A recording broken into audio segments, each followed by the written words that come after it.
आपने देखा होगा, बारह कीचड़ में लिपटा हुआ होता है। व्यक्ति को कीचड़ से बड़ा डर लगता है, लेकिन बारह कीचड़ में लिपट जाता है, उसको कीचड़ से में लिपटने में कोई संकोच नहीं। भगवान ने बारह रूप में क्यों ग्रहण कर लिया? बोले कीचड़ में तो लिपटा हुआ है जीव, पर कीचड़ में लिपटे हुए बच्चे को अगर आप गोद में उठावेंगे तो बिना कीचड़ लगे तो रहेगा नहीं। तो जिसको कीचड़ से घृणा होगी वो कैसे कीचड़ लगे हुए बच्चे को गोद में उठावेंगे?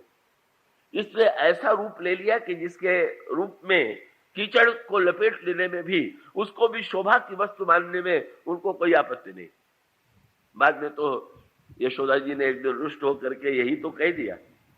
यशोदा मैया ने श्री कृष्ण का बड़ा सुंदर श्रृंगार किया और उस श्रृंगार के पश्चात खेलने के लिए गए तो कीचड़ में लिपट गए। लौट करके आए तो देखते ही मां को बड़ा बुरा लगा। मैंने इतने उत्साह से प्रेम से स्नान कराया और इसने कीचड़ लपेट लिया। तो बिगड़ करके उन्होंने श्री कृष्ण को डांट करके कहा कि तुम्हें देख करके मैं समझ गई कि तुम पूर्व जन्म में क्या थे। अच्छा, कैसे जान गई? तो मां ने कहा कि मनुष्य दूसरा जब जन्म लेता है तो पूर्व जन्म की सारी आदतें छूटती थोड़ी है। हाँ, ऐसे समाज में भी प्रचलित है। क्यों किसी को घी पसंद न आवे, दूध न पसंद आवे, तो लोग कह देते हैं कि लगता है किसी पशु से जोड़ करके ये पशु रहा होगा, इसीलिए इसको वस्तु ये धारणा है। मानो पूर्व जन्म का अभ्यास छूटता नहीं। तो कहा कृष्ण मैं समझ गई, तुम पूर्व जन्म में क्या थे? प्रभु ने आश्चर्य से पूछा, बताओ मैं क्या था? तो मैंने यही कहा, तुम सुकरोसि गत जन्मनि पूतनारे, तुम जरूर पूर्व जन्म में शूकर थे। क्योंकि शूकर को ही इतना कीचड़ पसंद है कि भला बताओ मैंने तुम्हें इतना स्वच्छ वस्त्र पहना दिया और तुम कीचड़ में लिपट गए। भगवान ने मन ही मन मां को प्रणाम किया। मां, तुमने तो नाराजी में सत्य बता दिया, सचमुच मैं शूकर बन चुका हूं और मैं कीचड़ से इसलिए लिपट जाता हूं कि संसार के भक्तों को मैं आश्वासन देता हूं कि अरे तुम्हारे लिए हम नीचे उतर करके कीचड़ भी लपेटने के लिए प्रस्तुत हैं, इसलिए तुम निश्चिंत होकर के आओ और तुम्हें उठाने में अगर मुझे कहीं गंदगी या कलंक भी लगेगा, कीचड़ भी लगेगा, तो उसे लेने में के लिए मैं प्रस्तुत हूं। भगवान ने बारह के रूप में करुणा का महानतम पक्ष प्रकट करते हुए शूकर रूप में कीचड़ से लिपटे हुए आए और हिरण्याक्ष का उन्होंने वध किया। हिरण्याक्ष के रूप में जो कल कथा कही गई थी, लोभ की वृत्ति, ये षड विकार जो थे, ये द्वारपालों में 6 विकार जो है वो 3 जन्मों में 2-2 के रूप में आ गए और भगवान ने सारे विकारों का विनाश किया। का आपने हिरण्याक्ष के रूप में जन्म लेकर के लोभ के रूप में जो हिरण्याक्ष था उसका वध कर दिया, मानो लोभ मिट गया। उसके पश्चात हिरण्यकश्यप मूर्तिमान क्रोध है, इतना हिंसक, इतना क्रोधी कि अपने पुत्र को भी मारने के लिए, प्राण लेने के लिए प्रस्तुत है। इससे बढ़कर के इतिहास में क्रोध का कोई दृष्टांत नहीं मिलेगा। लेकिन उनके उद्धार के लिए बड़ी अनोखी कथा है। हिरण्यकश्यपु ने तो इतने वरदान मांग लिए थे कि उसको यही लगता था कि मैं कभी नहीं मरूंगा। क्यों? ब्रह्मा से उसने वरदान मांगा कि न मैं भीतर मरूं न बाहर मरूं, का मैं न दिन में मरूं न रात में मरूं, का मैं न अस्त्र से मरूं न शस्त्र से मरूं। गिन गिन करके उसने सब कह दिया था। तो भगवान किस रूप में उन्होंने किया वध? नृसिंह रूप में। भगवान से किसी ने पूछ दिया, महाराज या तो सिंह ही बन के आते जैसे 12 आए थे, या मनुष्य ही बन करके आते, पर ये आप मनुष्य और सिंह को मिलाकर के जो रूप लेकर के आए, इसके पीछे आपका तात्पर्य क्या था? भगवान ने कहा कि भाई मैं तो भक्त की बात को सत्य करने के लिए ऐसा मैंने किया। क्या? कि जब हिरण्यकश्यपु ने प्रहलाद से पूछा कि तुम्हारे भगवान कहां हैं जिनकी तुम भक्ति करते हो, तो उस समय प्रहलाद ने यही कहा कि वो तो सर्वत्र है। भगवान ने कहा पत्थर से प्रकट होकर के मैंने सचमुच भक्त की बात की, भक्त की मान्यता की रक्षा किया कि नहीं, मैं चेतन में ही विद्यमान नहीं हूं, जड़ में भी विद्यमान हूं।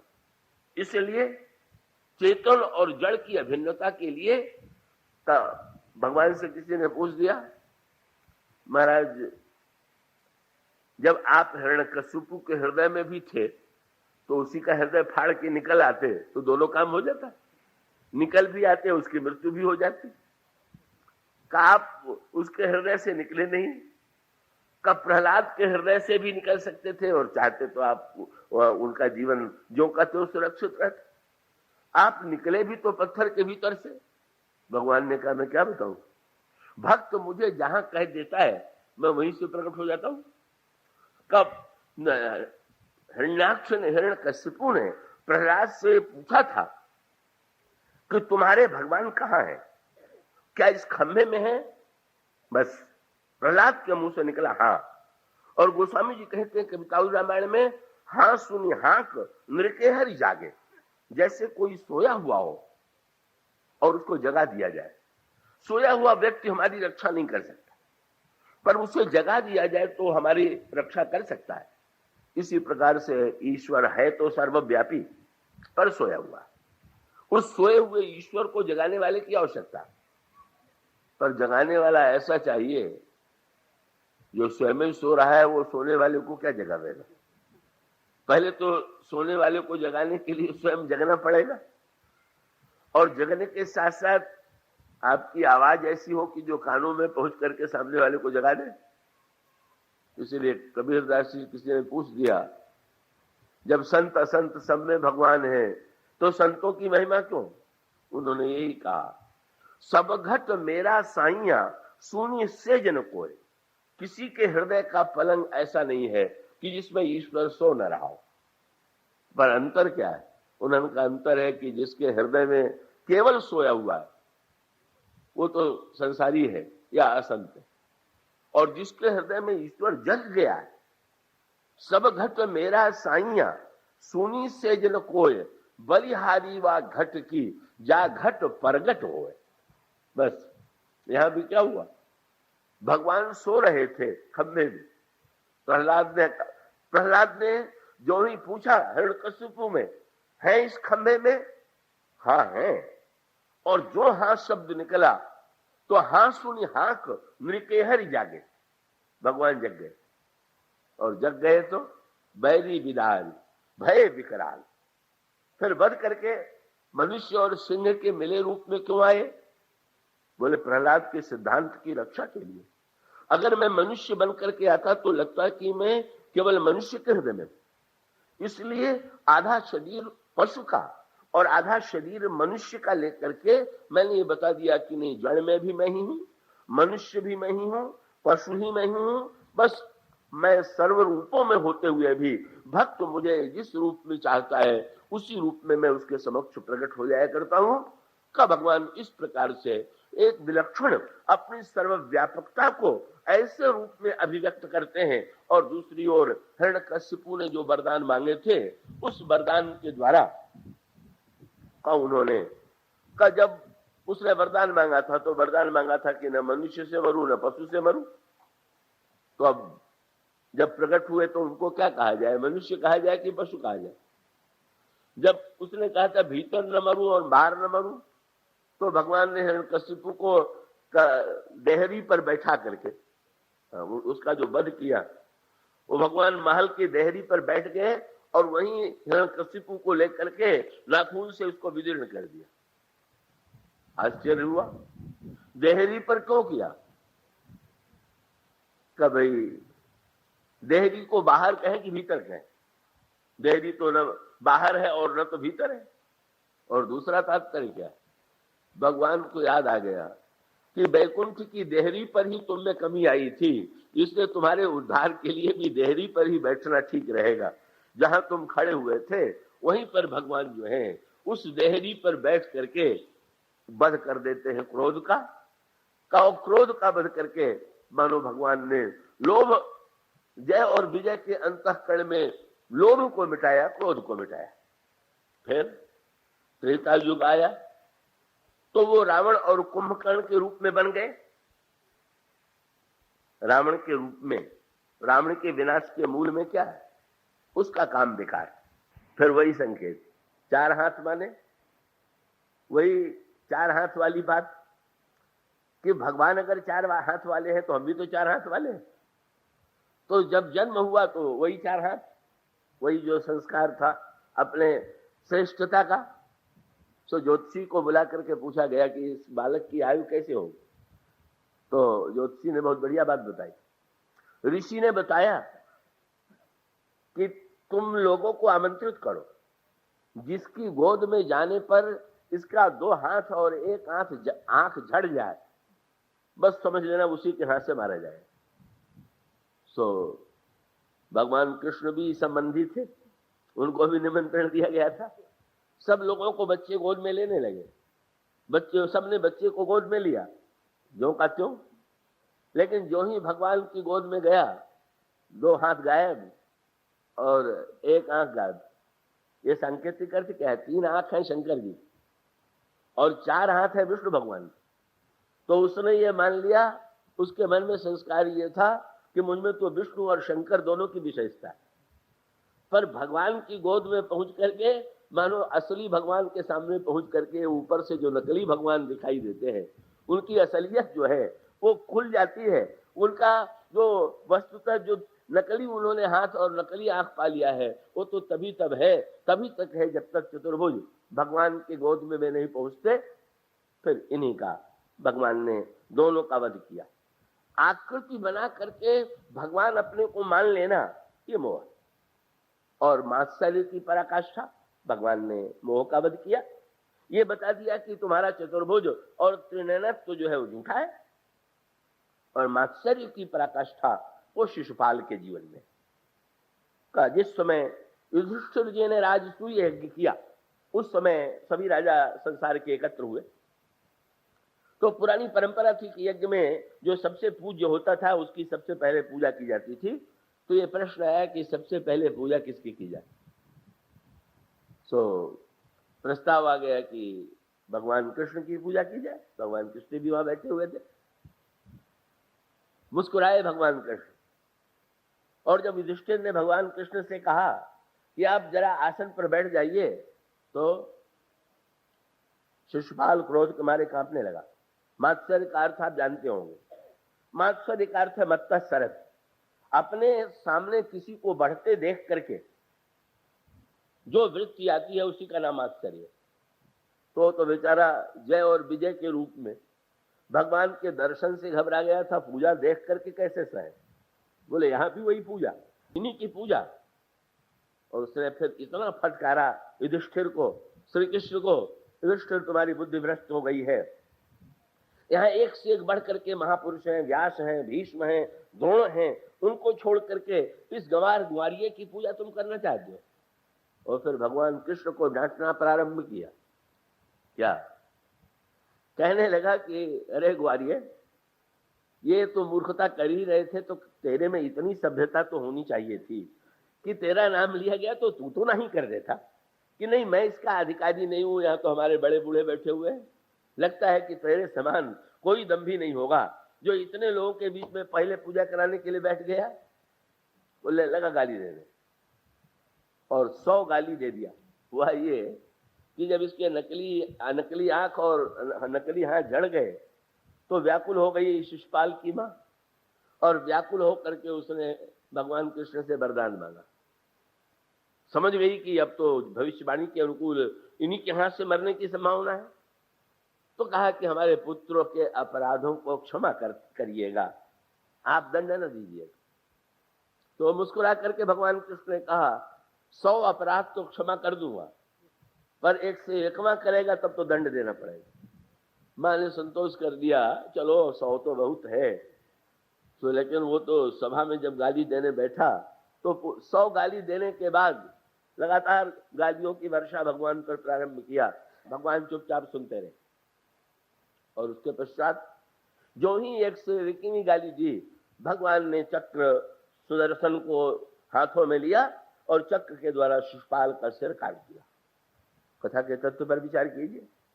उस समय संकेत आता है कि जब शिशुपाल का सिर कटा तो शिशुपाल के सिर से एक तेज निकला और वो तेज निकल करके जाकर के भगवान कृष्ण के मुख में समा गया। इस कथा का तत्व क्या है कि भाई जब ये पढ़ते हैं कि गाली देने पर उन्होंने सिर काट लिया तो पढ़ करके लगता है कि ये कौन सी बात हुई, ये तो संसार में भी होता है। कोई किसी को गाली दे तो वो उसको पीट देगा, बहुत ज्यादा अपराध करे तो उसका सिर काट लेगा। तो अगर शिशुपाल के गाली के बदले में कब भगवान कृष्ण ने भी अंत में चक्र से सिर काट लिया तो उनकी विशेषता क्या है? देखिए विशेषता ये है जो उस कथा के अंतिम भाग में है कि शिशुपाल के मुंह से तेज निकल करके भगवान में समा गया।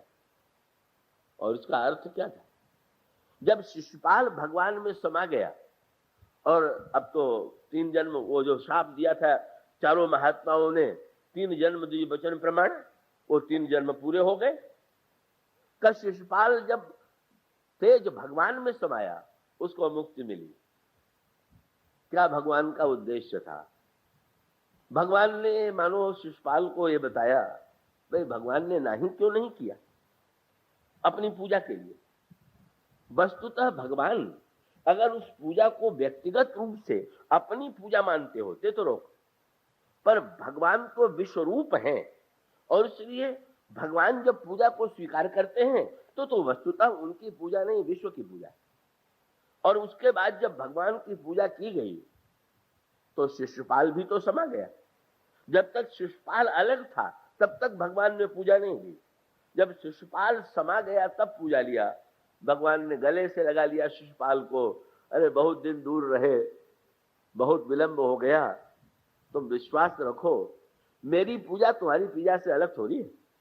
अब जो मेरी पूजा होगी उस पूजा में तुम मेरे साथ होगे कि नहीं, ये मानने की तुमने भूल कर दिया कि मेरी पूजा है। नहीं नहीं, मेरी पूजा नहीं है। मेरी ही पूजा में संसार की पूजा है, मेरी ही पूजा में स्वयं तुम्हारी भी पूजा है। तुम जो इस प्रकार से भगवान मानो मात्सर्य की वृत्ति को समाप्त करने के लिए का ये बताना चाहते हैं कि जब तक तुम्हारे मन में ईश्वर से ही मात्सर्य की वृत्ति होगी तब तक तुम ईश्वर से दूर रहोगे। इस तरह से भगवान ने इन 6 जन्मों के रूप में, श्री कृष्ण के रूप में, श्री राम के रूप में, बाराह और नृसिंह के रूप में अवतार लिया और अवतार लेकर के 6 विकारों का विनाश कर दिया। और 6 विकारों का विनाश करने के पश्चात बस जहां विकार ही तो हमारे बंधन के हेतु हैं, वो विकार यदि मिट जाए तो व्यक्ति के मुक्त होने में कोई संदेह नहीं है। पर उस विकार को मिटाना जीव के अपने पुरुषार्थ मात्र से संभव नहीं है। कितना भी बुद्धिमान और साधक पवित्र जीव क्यों न हो, पर वो ये दावा नहीं कर सकता जैसे इन 6 को वध करने में कोई देवता और मुनि समर्थ नहीं थे। यही जीवन का सत्य है कि श्रेष्ठ से श्रेष्ठ व्यक्ति भी पूरे विकारों को जीत नहीं पाते। और तब जब हम स्वयं न जीत पावे, अगर हमें आपको लगे क्रोध बहुत आवे तो समझ लीजिए कि हमारे हृदय में हिरण्यकश्यप है। और भगवान से कहिए, प्रार्थना कीजिए कि जैसे आपने हिरण्यकश्यप का संहार किया था, आप कृपा करके जरा देहली पर बैठ तो जाइए। ये हम लोगों के यहाँ भी एक देहली बनी हुई है। क्या ये ओठ जो है वही देहली है, भीतर और बाहर के बीच में। इसे तुलसीदास जी से पूछ दिया गया। उन्होंने, तुलसीदास जी ने राम नाम की तुलना किया। राम नाम की तुलना उन्होंने किया भगवान नृसिंह से। राम नाम नर के सजी, कनक कशिपु कलिकाल, जापक जन प्रहलाद जिमि, पालहि दल सुरसाल। भगवान राम का जो नाम है वही नृसिंह भगवान है और ये जो कलयुग है वही हिरण्यकशिपु है। अभिप्राय क्या? कहां मरेगा कलयुग, भीतर की बाहर? बाहर देखिए तो बुराई बिराई, और भीतर देखने की चेष्टा कीजिए तो नींद आ जाए, सो जाए, तमोगुण में डूब जाए। या भीतर देखें तो भीतर देखते देखते न जाने कहां बाहर का चक्कर काटने लगे। कौन साधन करे, भीतर वाला कि बाहर वाला? तुलसीदास जी ने कहा जैसे हिरण्यकशिपु का वध देहरी से हुआ था, इसी प्रकार से राम नाम मणिदीप धरु जीह देहरी द्वार। देहरी पर अगर दिया रख दिया जाए तो भीतर और बाहर दोनों उजेला होता है। तो इसी प्रकार से राम नाम को जिह्वा की देहरी पर हम यदि बसा लें तो हमारे भीतर और बाहर दोनों ओर अंधकार मिट जाएगा। अथवा जिह्वा की देहरी पर अगर राम नाम को बैठा दें तो हमारे जीवन में ये जो हिरण्यकश्यपु आया हुआ है, ये हिरण्यकश्यपु जब भगवान आकर के जीभ से ही, जब क्रोध आवेगा तो मनुष्य बोलता बहुत, अनाप शनाप बकता है, ये क्रोध का स्वभाव। लेकिन अगर भगवान आकर के होठ पर बैठ गए, जब क्रोध आवे तो याद कर लीजिए कि अब आए हैं नृसिंह भगवान और वो अब बैठने ही वाले हैं। बस जब नृसिंह भगवान बैठ जाएंगे होठ पर तो हम अनाप शनाप कैसे बकेंगे, हम कैसे बोलेंगे। तो अगर क्रोध बहुत आवे तो आप भगवान से कहिए आप नृसिंह बन करके मिटाइए। अगर लोभ बहुत हो तो 12 भगवान को बुलाइए। काम है तो श्री राम का आवाहन कीजिए, मद है तो श्री राम का आवाहन कीजिए, मोह और मात्सर्य है तो श्री कृष्ण के रूप में आवाहन कीजिए। हम प्रार्थना करें भगवान के इन विविध रूपों में, अवतार के रूप में जो अवतार हैं, कि प्रभु जीव अपने समर्थ से इन दुर्गुण दुर्विचारों पर विजय प्राप्त नहीं कर सकता है। आप ही ऐसी कृपा करें कि हमारे जीवन में ये पाप मिट जाए, दुर्गुण मिट जाए। अगर ये प्रार्थना व्यक्ति की बलवती हो जाए, वो स्वामी जी ने कह दिया प्रभु मैंने तो बहुत उपाय करके देख लिया, लेकिन जब कब निज करुणा स्वभाव थे द्रहो तो निस्तरिये, तुलसीदास विश्वास आन नहीं कत पची पची मरिए। प्रभु एक ही विश्वास है, जब कभी आप करुणा से द्रवित होकर के हमारे उद्धार के लिए नीचे उतरेंगे, हम कीचड़ में सने हुए व्यक्तियों को गोद में उठावेंगे, हमारी बुराइयों का विनाश करेंगे, तभी हम जीवन में धन्य हो सकते हैं। इस तरह से ये तो हरि अनंत हरि कथा अनंता है का, ऐसी स्थिति में अवतार की अनंत कथाओं का एक संक्षिप्त दिग्दर्शन आपके सामने किया गया और आप लोगों ने बड़ी एकाग्रता और तन्मयता से सुना, क्योंकि हमारे और आप सबके हृदय में प्रभु ही तो विराजमान थे वक्ता और श्रोता के रूप में।